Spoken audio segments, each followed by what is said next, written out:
Greetings, my name is Samuel Bendix-Otios, and my paper is entitled René Guénon on the Desacralization of Psychology. Although the name René Guénon remains largely unknown within the discipline of psychology, his discernment and metaphysical rigor have much to offer psychotherapists and those wanting to understand the human psyche in the context of human flourishing. He provides a multidimensional framework anchored in sacred epistemology, which is essential to an authentic science of the soul, which is recognized throughout the diverse cultures of humanity. It is on the basis of these universal principles that modern psychology can restore itself and become a, quote, a truer and more profound knowledge of the soul, end quote, to offset and assist in remedying the spiritual crisis of modernity. Many in the present day call for the complete rehabilitation, if not decolonizing, of therapy. Yet Guénon foresaw the need for this almost 100 years ago, writing, quote, "The Western encroachment is that of materialism under all its guises and cannot be other than this," end quote. He outlines the stark difference between the profane mindset and that of previous eras when he writes, quote, "Modern civilization appears in history as a veritable anomaly. Of all known civilizations, it is the only one to have developed in a purely material direction and the only one not based on any principle of a higher order," end quote. He even refers to it as a quote-unquote monstrosity in the history of humanity. Partial disorders cannot but exist, since they are necessary elements in the total order. But a period of disorder is in itself nevertheless comparable to a monstrosity, which though the consequences of certain natural laws is still a deviation and an error, or to a cataclysm, which though resulting from the normal course of events is nevertheless a subversion and an anomaly when viewed in itself. Guénon discerned quite early on the crisis of the modern world due to the, quote, spiritual degeneration of humanity, end quote, and the consequent, quote, growing disorder in all domains, end quote, recognizing that, quote, disequilibrium cannot be a condition of real happiness, end quote. The momentous events that led to the protracted desacralizing trajectory of the Renaissance scientific revolution and the Enlightenment disclosed a profound rupture in human consciousness. What was the cause of this? Guénon writes, quote, "The radical break between the mentality of the Middle Ages and that of modern times is certainly not one of the least enigmas of history," end quote. Not to mention the, quote, altogether extraordinary rapidity with which medieval civilization was completely forgotten, end quote. About the Renaissance he adds, the, quote, "truth is that this so-called rebirth proved to be the death of many things," end quote.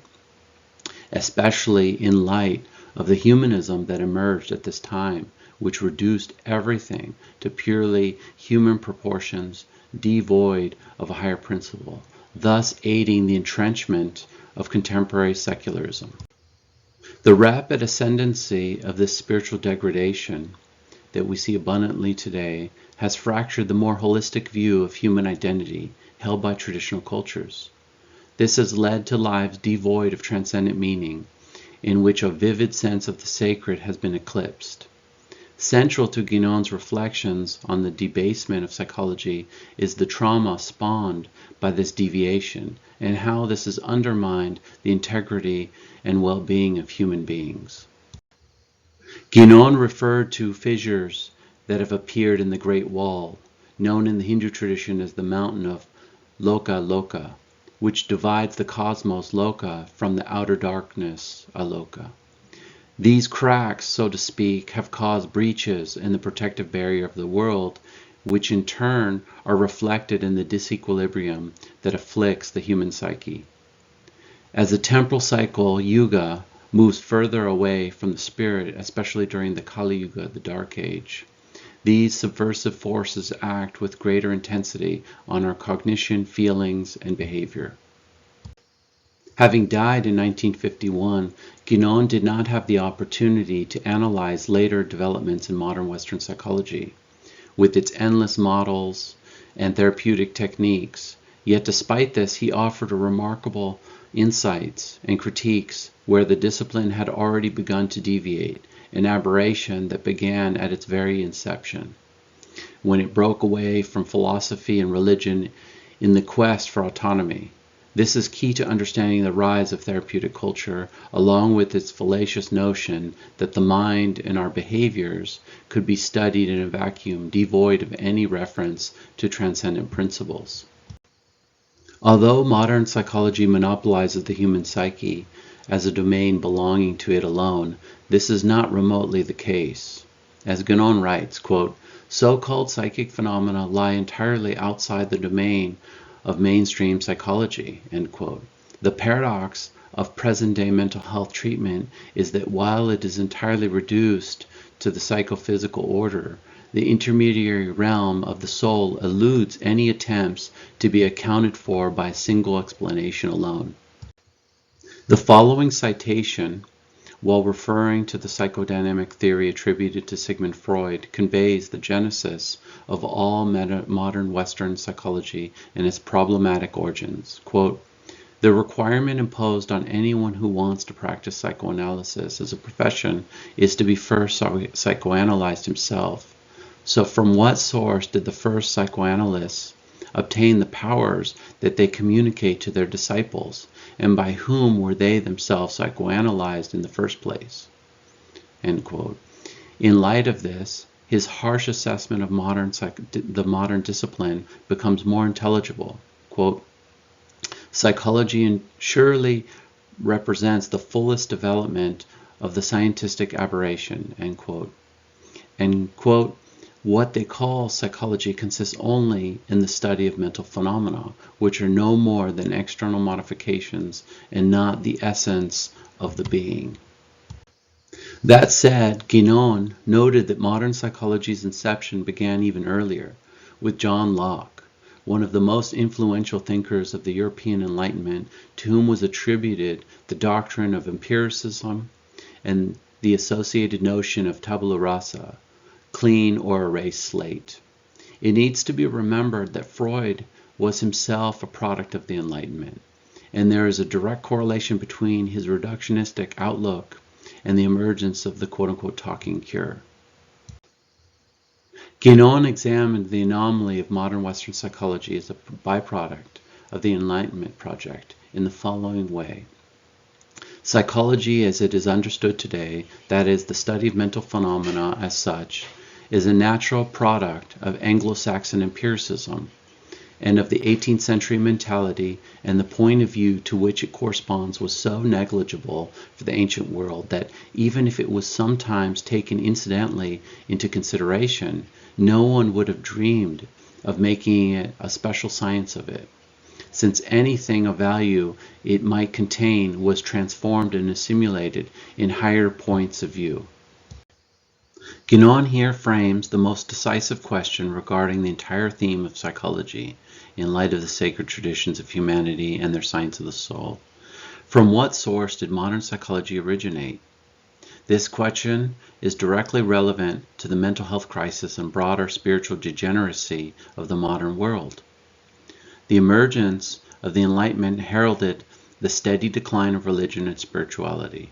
This brought about a psychological outlook bereft of any transcendent dimension, along with its deleterious effects. A consequence of undermining the centrality of the spirit in our lives is the rise of various imbalances in the human psyche. Quote, "Mental disorder today exists everywhere," end quote, "for it is inseparable from the, quote, mental disorder of our time," end quote. Since modern psychology can trace neither its origins nor its continuity of its transmission to what is sacred, it is undeniably at a profound impasse which it cannot resolve by means of its limited conceptual resources. The epistemological deterioration that we are currently witnessing is clearly evident in the collapse of higher orders of reality into a single horizontal domain, in which the contingent order of being is readily supplanting the immutable. In this process, what is transpersonal becomes reduced to the merely human dimension. This mentality is buttressed by rationalism, which Guénon considers to be, quote, the denial of every principle superior to reason, end quote. What is ultimately real needs to be understood at its own level and not diminished to ours. Quote, modern man, instead of attempting to raise himself to truth, seeks to drag truth down to his own level, end quote. Again, quote, true understanding can come only from above and not from below, end quote. This reductionist tendency is elucidated as follows, quote, modern philosophy thus ends by wishing to substitute the theory of knowledge for knowledge itself, which amounts to an open confession of impotence on its part, end quote. Across the religious cultures of humanity, we find a common metaphysical way of knowing, quote, in civilizations of a traditional nature, intellectual intuition lies at the root of everything, end quote. It is this unanimous epistemology that allows us to comprehend the world around us. Quote, the whole of nature amounts to no more than a symbol of transcendent realities, end quote. However, because the eye of the heart has become occluded in the modern world, we can no longer see nature as a manifestation of the transcendent. The intermediary domain of the human psyche lies beyond the purview of what modern science and psychology are capable of fully investigating. Guénon unabashedly asserts, quote, it is absolutely futile to seek to establish any accord or reconciliation whatsoever between traditional and secular knowledge, and this is why the first does not have to ask of the second a confirmation of which it has no need in and of itself, end quote. He continues in his unwavering position. If there is disagreement, one can be certain that the error is necessarily on the part of profane science, for traditional data cannot be the object of any doubt for anyone who understands their true nature. If on the contrary there is agreement, this is all the better for modern science in question, but only for it, for this shows that it has managed to arrive, albeit by very roundabout and uncertain ways, at the truth about certain particular points. This concurrence, which has only a wholly accidental character, is of no importance to traditional doctrines, for these have no need of any outward confirmation. Metaphysics draws on the universal principles that underlie all modes of knowledge and healing, from sensible perception of contingent realities to a directly intuitive apprehension of the absolute. These transcendent principles, being timeless, provide criteria for discerning between sacred and profane sciences, yet because they are for the most part absent from modern psychology, the latter is left in a precarious situation. Guénon points to a transcendent horizon that allows us to envisage not only the underlying unity of all spiritual traditions, but also their corresponding science of the soul with its metaphysical roots. In truth, pure metaphysics is neither Eastern nor Western, but universal. Being in essence above and beyond all forms and contingencies, it is only the exterior forms in which it is clothed in order to serve the necessities of exposition, so as to express whatever is expressible that can be either Eastern or Western. But beneath their diversity, there's always and everywhere a self-same basis, at least wherever true metaphysics exists, and this is for the simple reason that truth is one. The complete severance of modern science from integral metaphysics, which has always brought order to the psychophysical domain, has had catastrophic effects on our world. By contrast, the science of the soul has been inseparably connected to sapiential revelations since time immemorial, as Guénon remarks. What is the origin of these traditional metaphysical doctrines from which we have borrowed all of our fundamental ideas? The answer is very simple, although it risks raising objections from those who would prefer to consider everything from a historical point of view, and the answer is that there is no origin, by which we mean no human origin. What can be determined in time? In other words, the origin of tradition if indeed the word origin has any place at all in such a case, is the non-human, superhuman, or superindividual, as is metaphysics itself. Metaphysical truth is eternal.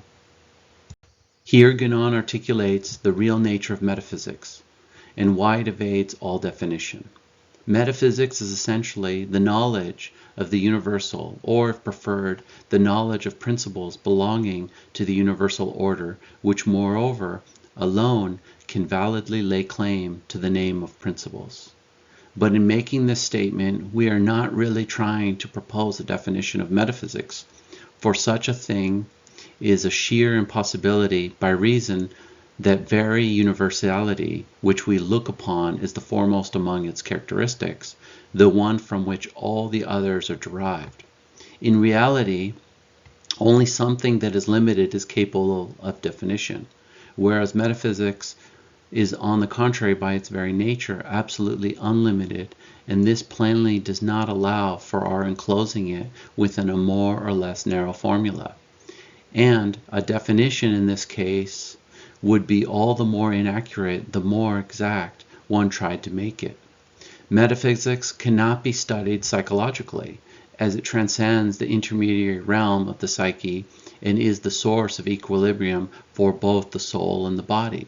It is imperative to keep in mind that, quote, metaphysics can only be studied metaphysically, end quote. There are two trends in desacralized psychology, with its post-enlightenment prejudices, of which we ought to be vigilant. Both confuse the psychic with the spiritual, but in different ways. Guénon explains, quote, in the first, the spiritual is brought down to the level of the psychic. In the second, the psychic is mistaken for the spiritual, end quote. Traditional metaphysics insists that, quote, the higher cannot emanate from the lower, end quote, which is to say that the human psyche cannot transcend the empirical ego without recourse to a transcendent agency. The confusion between the psychic and the spiritual domains continues to besiege the mental health field because they are treated as if indistinguishable from each other. The discipline of psychology is oblivious to this blurring of boundaries. Guénon elaborates on the dangers of this. It is impossible to be too mistrustful of every appeal to the subconscious that shuts out all transcendence and all effective spirituality. But what is to be said of someone who flings himself into the ocean and has no aspiration but to drown himself in it?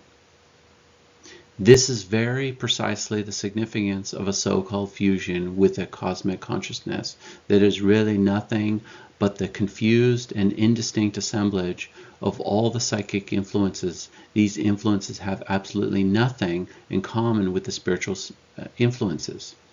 Those who make this fatal mistake either forget about or are unaware of the distinction between the upper waters and the lower waters. Instead of raising themselves towards the ocean above, they plunge into the abyss of the ocean below.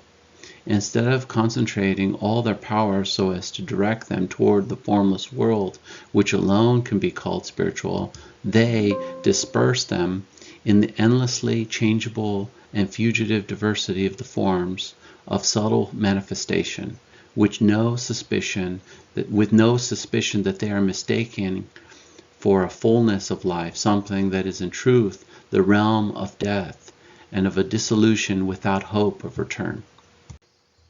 What is altogether missing from the present-day assessment, diagnosis, and treatment of mental illness is an understanding of time and the human psyche in light of traditional cosmology.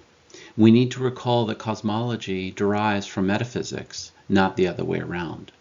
The unfolding of time, contrary to contemporary schemas of evolution and progress, was perceived in pre-modern times to be cyclical. Time begins with human beings living in proximity to the sacred, and by its passing, people become farther removed from it. The psychological implication of this is that the human psyche's disconnection from the spirit causes it to become fragmented and imbalanced. While eternity as the unmanifest order is untouched by the process of degeneration, the manifest order is implacably bound to it. The disequilibrium we notice all around us today is embedded in what the Hindu tradition calls the Dark Age, or Kali Yuga, or the decadent age of the Dharma, Mappo, of which the Buddhists speak. Both the Diagnostic and Statistics Manual of Mental Disorders, DSM, and the International Statistical Classification of Diseases and Related Health Problems, ICD, operate on false premises that reflect the materialist prejudice of the Enlightenment project, which gave birth to modern psychology. From this perspective, the DSM and ICD could arguably be characterized as describing the many psychological disorders and pathologies that are part and parcel of the Kali Yuga. If the spiritual domain is the only antidote for the human existence, devoid of the sacred, then any true and authentic psychology requires that we recognize this fact and conform to it. We cannot easily brush aside the fact that the Kali Yuga has played a central role in diminishing the rightful place of spiritual thought in today's secular milieu, which is marked by a systematic dehumanization and chaos in all spheres of life. In fact, even religions themselves are not immune from the onslaught of these decadent times, for therapeutic psychology has clearly sought to usurp the role of traditional faiths. Transcendent knowledge is immediate and not reliant on the senses. Non-duality, known by many different names throughout humanity's spiritual patrimony. Guénon explains how a discernment of this underlying unity has become obscured. The affirmation of unity is to be found everywhere, but in the beginning of the temporal cycle known as the Golden Age, the Kritiya Yuga or Satya Yuga. It did not even need to be formulated expressly in order to appear as the most evident of all truths, for men were then too near the principle to fail to recognize it or to lose sight of it. Today, or at the conclusion of the temporal cycle known as the Kali Yuga or Dark Age, on the contrary, one could say that most people engage almost entirely in multiplicity, and having lost the unitive understanding of truths of a higher order, attain comprehension of unity only with difficulty.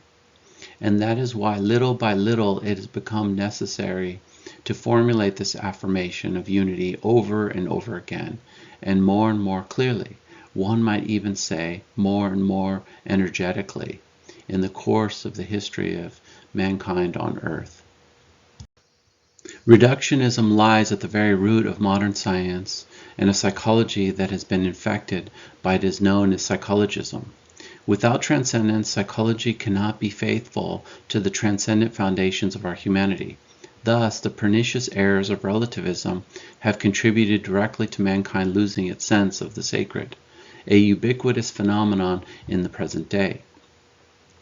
The modern tendency to simplification naturally always operates by the reduction of things to their most inferior elements, and so asserts itself chiefly by the suppression of the entire superindividual domain, in anticipation of being able later on to bring everything that is left, that is to say, everything in the individual order, down to the sensible or corporeal modality alone, and finally that modality itself to a mere aggregation of quantitative determinations. It is easy to see how rigorously these steps are linked together, so as to constitute, as it were, so many necessary stages in a continuous degradation of the conceptions that man forms of himself and the world.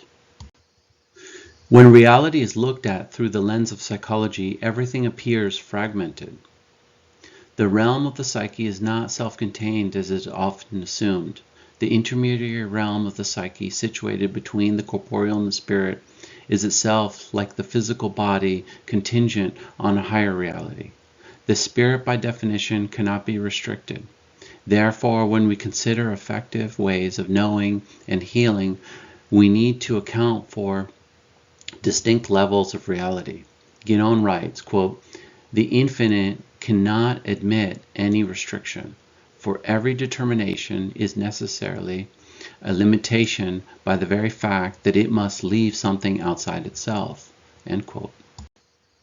The significance of having a transcendent principle undergird all modes of knowledge, and by extension, spiritual rehabilitation, is discussed by Guénon. There can be nothing that does not have a principle, but what is this principle? And is there, in actual fact, only one principle of all things? If the entire universe is considered, it is certainly obvious that it contains all things, for all parts are contained within the whole.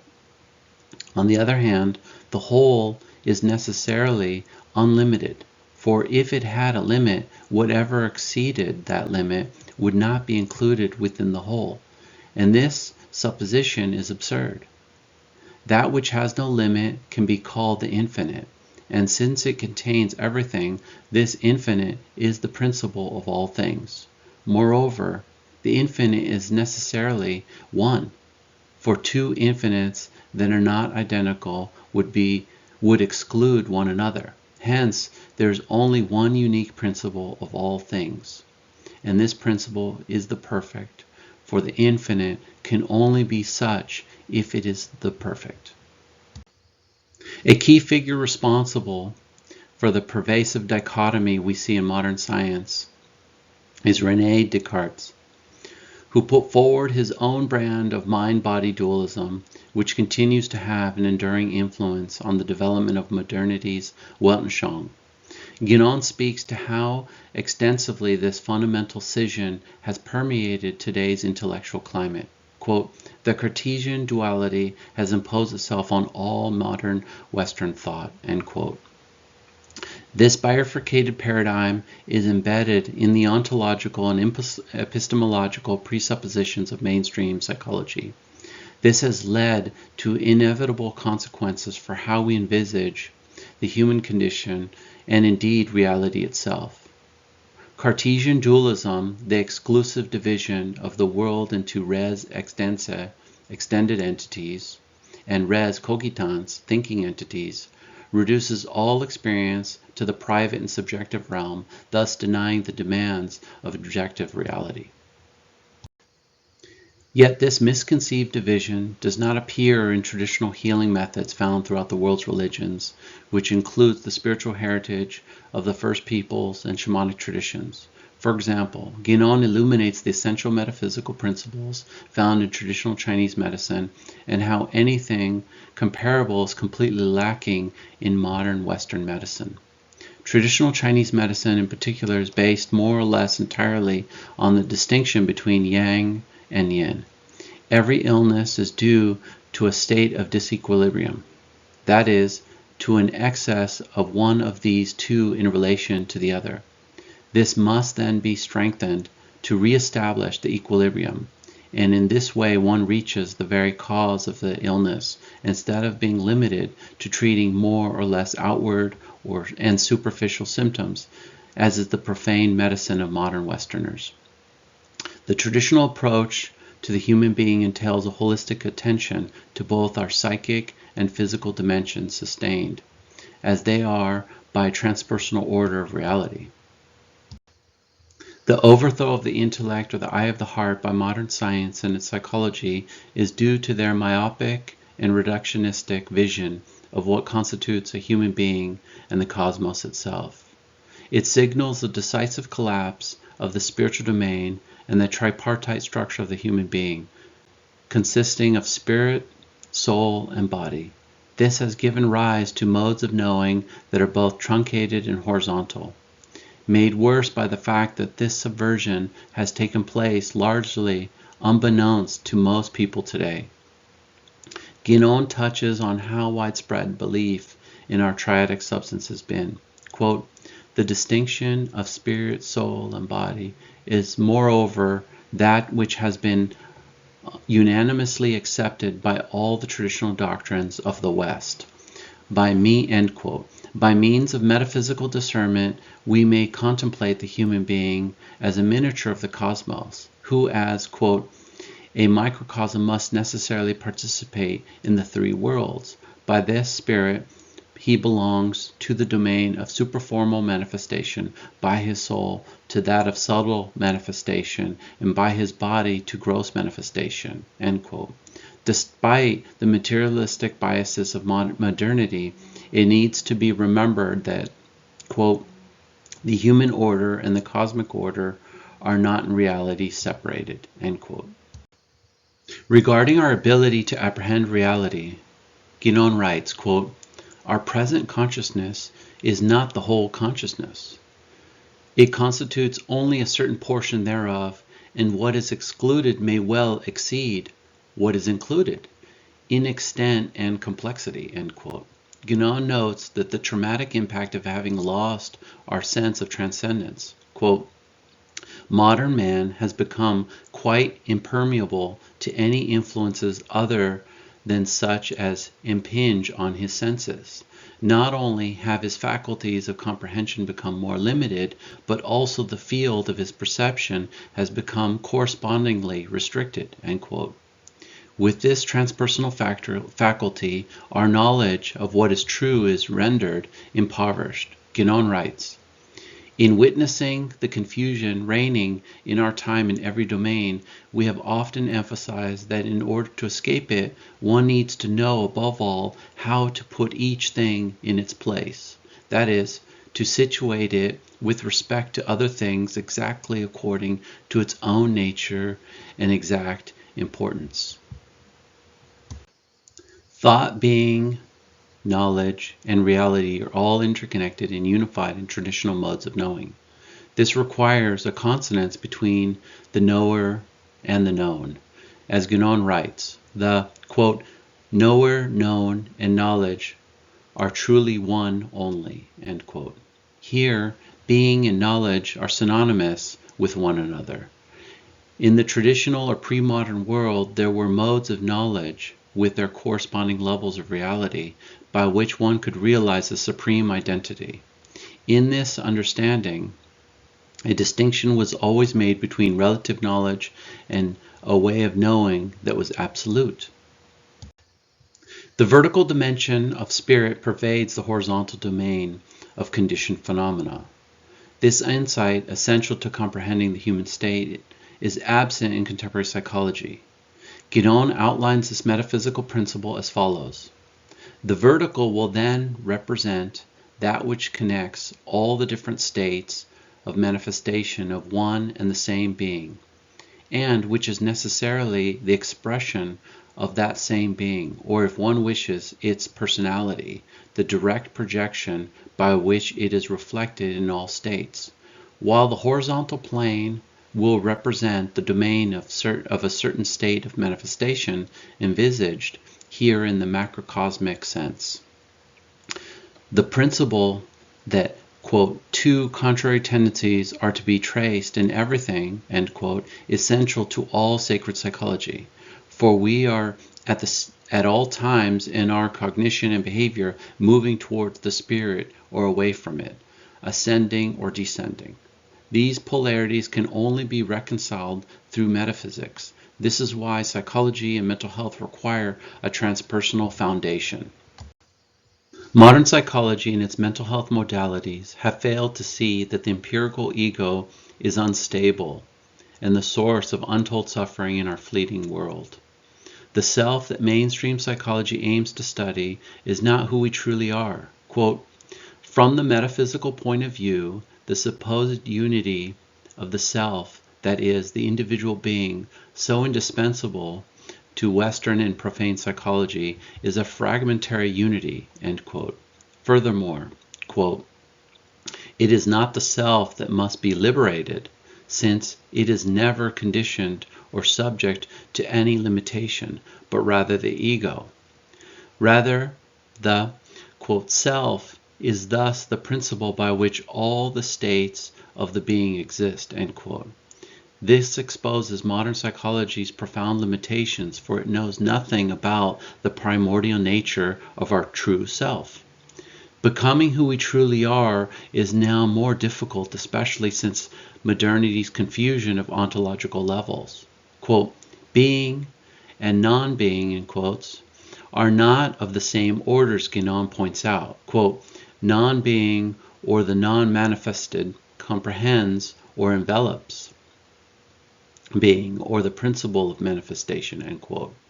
He then provides a description of our complete humanity, writing, quote, "Realization of the integral individuality is described by all traditions as the restoration of what is called the primordial state, which is regarded as the state of true man, which already escapes some of the limitations characteristic of the ordinary state, notably those due to the temporal condition." End quote. Diversity is dispersed outwardly because differences reflect truth as embodied in each person. Without knowing this, one cannot appreciate the uniqueness of humanity in its religious forms in relation to transcendence. Guénon explains this as follows. Human nature is of course present in its entirety in every individual, but it is manifested there in very diverse ways according to the inherent qualities belonging to each individual. In each, the inherent qualities are united with the specific nature so as to constitute the integrality of their essence. To think otherwise would be to think that the human individuals are all alike and scarcely differ among themselves otherwise than solo numero. He adds, quote, "It is always forgotten that the civilization of certain peoples was not made for others of different mentalities." End quote. The diversity of methods found within the sacred psychologies of the spiritual traditions corresponds to the diversity of human beings for which they were made. There is a multiplicity of ways that all lead to wholeness. While one can certainly find common ground between spiritual psychologies and those of modern era, no integration between the two is possible without first examining their assumptions for inherent conflicts. The important question remains, is modern psychology able to acknowledge the existence of divine reality?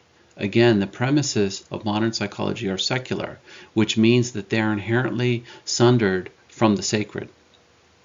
Accordingly, one must ask how modern psychology can ever become a true science of the soul. It cannot be minimized that the emergence of modern science and its psychology was an all-out assault on the metaphysical vision accepted by humanity's sapiential traditions. The confusion of synthesis with syncretism, which Guénon so clearly discerned, explains why the spiritual dimension cannot simply be introduced ad hoc within the erroneous foundations of modern psychology. Syncretism, in its true sense, is nothing more than a simple juxtaposition of elements of diverse provenance brought together from the outside, so to speak, without any principle of a more profound order to unite them. Traditional knowledge always proceeds from within and not from without. Whoever is aware of the central unity of all traditions can use different traditional forms to expound and interpret doctrine, if there happens to be some advantage in doing so, but this will never even remotely resemble any sort of syncretism. Again, we find ourselves confronting the abyss that divides profane thought from a sacred science based upon metaphysical principles. Syncretism often appears as a heterogeneous mixture of elements that are not genuinely reconcilable.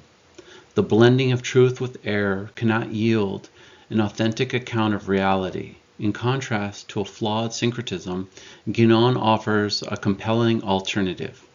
Synthesis, on the contrary, will exist when one starts from unity itself and never loses sight of it throughout the multiplicity of its manifestations. This, moreover, implies an ability to see beyond forms and an awareness of the principial truth which clothes itself in forms in order to express and communicate itself in the measure in which this is possible. The question that remains is whether modern psychology and mental health therapy, as practiced today, can be entirely extricated from this quagmire of error. In the final analysis, modern Western psychology must be understood as an anomaly that has rejected a true science of the soul. Guénon explains that the, quote, profane sciences of which the modern world is so proud are really and truly only the degenerate residues of the ancient traditional sciences, end quote.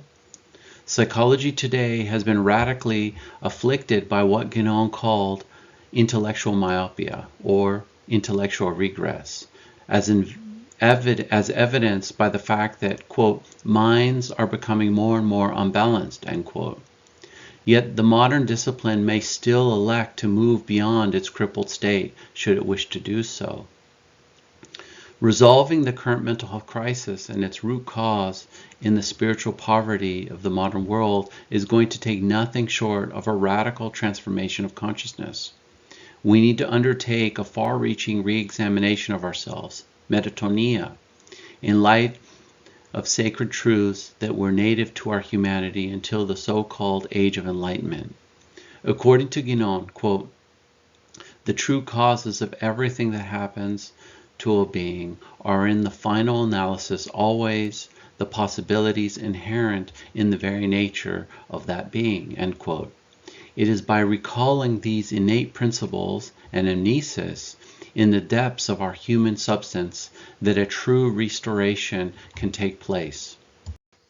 Consistent with the teachings of the great saints and sages in all pre-modern traditions, an effective panacea for the ills of the heart can only come from above. Guénon affirms the crucial role of sacred knowledge in preserving our mental well-being and assuring our spiritual fulfillment. Knowledge is the sole definitive remedy against anguish, as well as against fear in all its forms, and against simple anxiety. For these feelings are only the consequences or products of ignorance, and consequently, as soon as knowledge has been attained, it destroys them entirely at the very root and renders them henceforth impossible. The myopia of modern science has proven incapable of delivering itself from fatal misconceptions. Guénon comments on the constraints to which modern psychology subjects itself when bereft of a transcendent dimension. As for modern Western psychology, it deals only with a quite restricted portion of the human individuality, where the mental faculty is in direct relationship with the corporeal modality and, given the methods it employs, it is incapable of going any further. In any case, the very objective which it sets before itself and which is exclusively the study of mental phenomena, the empirical ego, limits it strictly to the realm of the individuality, so that the state which we are now discussing, the self, Atma, necessarily eludes its investigations. Only a truly metaphysical perspective can fill the vacuum created by a hegemonic secularism. In the words of Guénon, quote, so long as modern Westerners imagine that there only exists a single type of humanity, that there is only one civilization at different stages of development, no mutual understanding will be possible, end quote. Although Guénon does not specifically refer to sacred psychology per se, he nonetheless upholds the essential principles that are needed to understand our true identity and its rightful place in the divine. Therapeutic culture has become deeply tainted by the modernist mindset. Having lost its sense of the sacred, the human psyche is now degraded, as is our vision of the cosmos. This continues to have devastating impact on our ability to flourish as well-adjusted beings. A consequence of denying the spirit in our lives has been the rise of acute mental disorders and aberrations. Regarding modern psychology, Guénon asserts that, quote, the whole of their science is and must be no more than a fabrication of the human mind, end quote.